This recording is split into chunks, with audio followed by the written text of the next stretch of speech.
Krishna Prasaya Bhutale, Srimati Bhaktivedanta Swaminiti Namini, Namaste Saraswati Devi, Gauravani Pacharine, Nirvishesha Shunyavadi Paskachadish Tarini.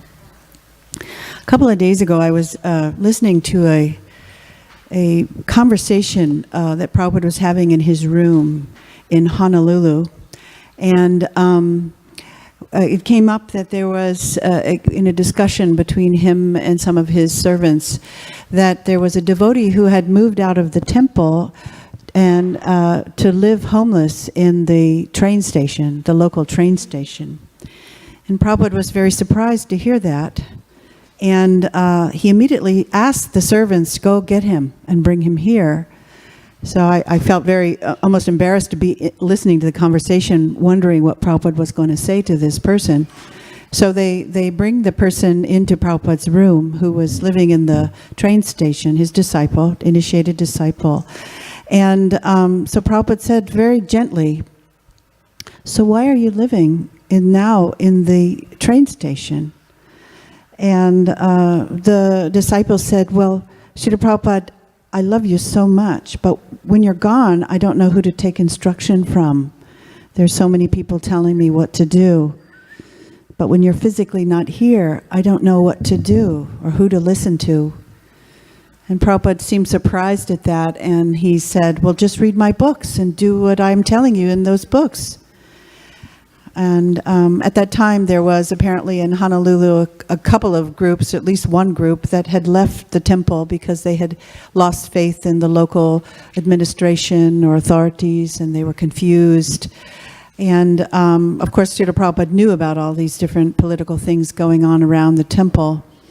And he wanted to reassure his confused devotee, his disciple, who had been living in the train station. So he starts to, very gently, it was moving to hear how compassionate he was on the bewilderment of his disciple. Rather than chastising him, he was encouraging him. The symptom of the love a disciple has for their guru is that they are engaged in helping him fulfill the order of their spiritual master, even if it means having to suffer a little inconvenience. And then you continued, Srila Prabhupada, "Just like I am an old man in my 80s, a time to sit down comfortably in Vrindavan and chant Hare Krishna. It's not a convenient time for me at the age of 80 to be traveling around the world preaching. There's so many aches and pains, there's so many difficulties just with my body. But I do it. The reason I'm traveling and preaching is because my Guru Maharaj has ordered it.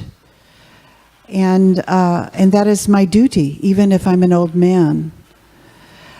So then he explained that this is the symptom that a disciple really loves their spiritual master, is that they are anxious to help him in his mission to satisfy the order of their guru.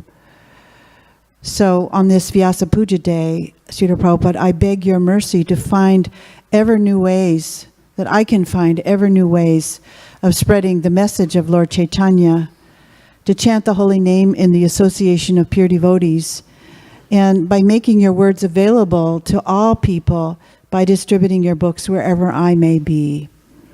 Your most fallen, entangled, and very materially attached servant, Rambhoru Dasi.